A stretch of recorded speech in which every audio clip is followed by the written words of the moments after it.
அதுபோல தாக்குதல் மற்றும் பாதுகாப்பு கற்பித்த பிறகு அடுத்த நிலை என்ன? நான் உங்களுக்கு 3 முக்கியமான ரகசியங்களைச் சொல்லுகிறேன்: பரிமாற்றம், அனுகூலமான பரிமாற்றம் மற்றும் தியாகம். ஒரு எளிய, வேடிக்கையான கதை மூலம் அவற்றை புரிந்து கொள்வோம். நீங்கள் 10 ரூபாய் கொண்டு ஒரு கடைக்கு சென்று 10 ரூபாய்க்கு வரும் ஒரு சாக்லேட்டை வாங்குகிறீர்கள் எனச் சொல்லலாம். இது ஒரு நீதியான பரிமாற்றமாகும்.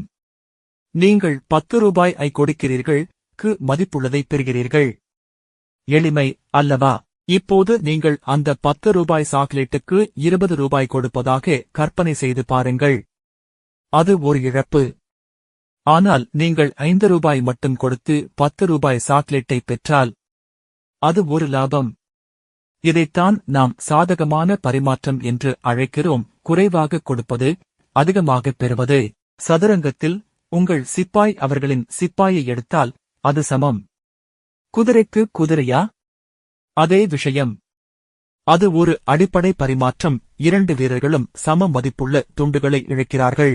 ஆனால் 3 புள்ளிகள் மதிப்புள்ள உங்கள் குதிரை வீரர் 5 புள்ளிகள் மதிப்புள்ள ஒரு யானையை பிடித்தால் நீங்கள் ஒரு சாதகமான பரிமாற்றத்தைச் செய்தீர்கள். நீங்கள் குறைவாக கொடுத்து அதிகமாக பெற்றீர்கள். அந்த 10 ரூபாய் சாக்லேட்டை 5 ரூபாய்க்கு வாங்குவது போல.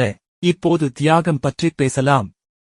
வீட்டில் 2 தோசைக்கு மாவு மட்டுமே உள்ளது. அம்மா அதை தன் குழந்தைகளுக்கு கொடுத்துவிட்டு தன் உணவை தவிர்க்கிறாள். இது ஒரு தியாகம், ஒரு பெரிய நோக்கத்திற்காக மதிப்புமிக்க ஒன்றை விட்டுக் கொடுப்பது. சதுரங்கத்தில் ஒரு சிப்பாய் போன்ற சிறிய ஒன்றிற்கு ஒரு குதிரை வீரரைப் போல ஒரு மதிப்புமிக்க துண்டை நீங்கள் கொடுக்கலாம். ஆனால் காத்திருங்கள்.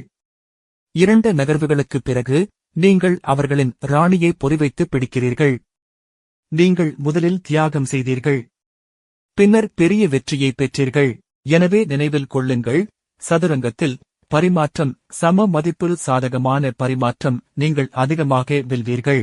இப்போது ஒவ்வொரு புத்திசாலித்தனமான நடவடிக்கைக்கும் பின்னால் உள்ள ரகசியம் உங்களுக்கு தெரியும். புத்திசாலித்தனமாக பரிமாறிக்கொள்ளுங்கள். சாதகமான வர்த்தகங்களை தேடுங்கள். சரியான நேரம் வரும்போது தியாகம் செய்ய பயப்படாதீர்கள்.